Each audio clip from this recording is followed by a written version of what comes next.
আমার স্বামী একাধিক বিয়ে করতে চায় কিন্তু আমি পছন্দ করি না, এতে আমার ইমান ভেঙে যাবে কিনা? অনেক হুজুর বলে একাধিক বিয়ে অপছন্দ করে ইমান ভেঙে যায়। এখানে দুইটা বিষয় রয়েছে, এটা বুঝলে আপনার কনসেপ্ট ক্লিয়ার হবে। এখন একটা অবস্থা এমন হয়েছে, একদল এমনভাবে প্রচার করতেছে একাধিক বিয়ে না করলে তার ইমানই থাকবে না, বা তার তাকওয়ার সমস্যা আছে, সে তার চরিত্রের সমস্যা আছে, পরকীয়া করে সে, এবং এমন বলে যে তার তাকওয়া কম, তার ইমানে দুর্বলতা আছে।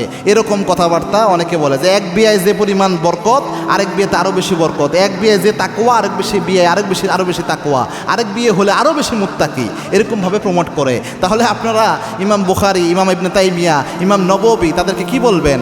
আপনারা যে রাবিয়া বসরির নাম বয়ানে বলে বেড়ান, তার ব্যাপারে আপনি কি বলবেন? এরপরে অনেকে রয়েছে, আপনার সুলেমান দারানি সহ কত উলামা একরাম রয়েছে, মারুফ কারখি, যিনারা বিখ্যাত তাবিঈ ছিলেন, পরবর্তীতে অনেকে মুহাদ্দিস, আগের মুহাদ্দিসরা ছিলেন, তারা মানে বিয়েই করে নাই, এরকম অনেক ব্যক্তি রয়েছে। আবার এক বিয়ে করেছে, এরকম সাহাবের সংখ্যার তো অভাব নাই। এক বিয়ে করেছে এবং এরকম তাবির অভাব নাই। এক বিয়ে করেছে এরকম উলামা একরামের তো অভাব নাই। বাংলাদেশের যারা এই কওমি ভাইদের মধ্যে যে প্রচারণা চালাচ্ছে যে ব্যক্তিরা, তাদের কওমি আলেমদের মধ্যে, ওই ভাইদের মধ্যেই অনেক বড় উলামা একরাম রয়েছে যাদের স্ত্রী হলো একজন। তাদেরকে আপনারা কি বলবেন? তাদের তাকওয়া কম আর ইমান কম। আল্লামা দেলোয়ার হোসেন সাঈদী রাহিমাহুল্লাহ, তার ইমান কম ছিল, তাকওয়া কম ছিল।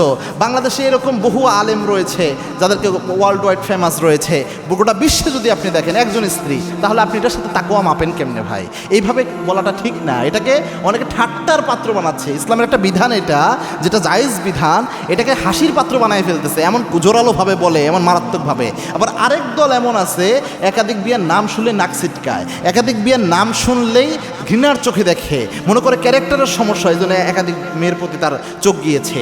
এটাও ঠিক না।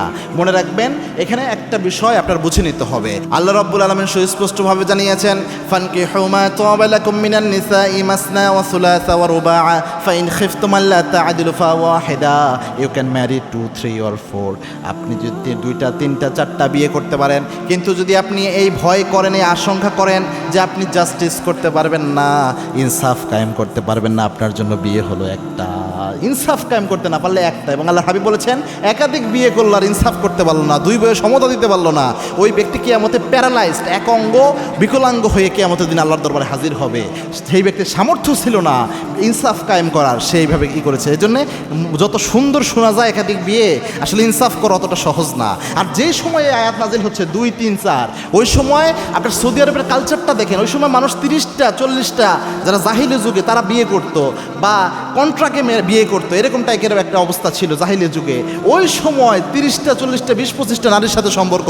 ওই রকম মুহূর্তে বিয়ের বিধান এসেছে মাত্র 4টার মধ্যে, তাও শর্ত দিয়েছে ইনসাফ করতে না পারলে একটা। আমি এটার বিরোধিতা করছি না, নিরুৎসাহিত করছি না। যার সামর্থ্য আছে ইনসাফ করার, যার সামর্থ্য শারীরিকভাবে মানসিকভাবেও আছে, সে করুক, এতে কোনো সমস্যা নাই। বাট আপনি বাধ্য করতে পারেন না। আবার যারা এটাকে ঘৃণা করে, যে বোনটা প্রশ্ন করেছে, যদি আপনার ব্যাপারটা এমন হয়, এই আল্লাহর এই বিধানটাকেই আপনি অপছন্দ করেন, তাহলে আপনার ইমান চলে যাবে, তাহলে এটা ঠিক, আপনার ইমান চলে যাবে। বাট যদি ব্যাপারটা এমন না হয় যে আপনার স্বামী, আপনি আল্লাহর বিধানকে অপছন্দ করতেছেন, ব্যাপারটা এমন না, আপনার স্বামী করলে অপছন্দ করতেছেন, মানে প্রত্যেক মেয়ের অন্তরিত স্বামীর জন্য ভালোবাসা আছে, তো সেক্ষেত্রে স্বামীর মহব্বত থেকে যদি এটা করেন, তাহলে আশা করি ইনশাআল্লাহ আপনার ইমান ভাঙবে না।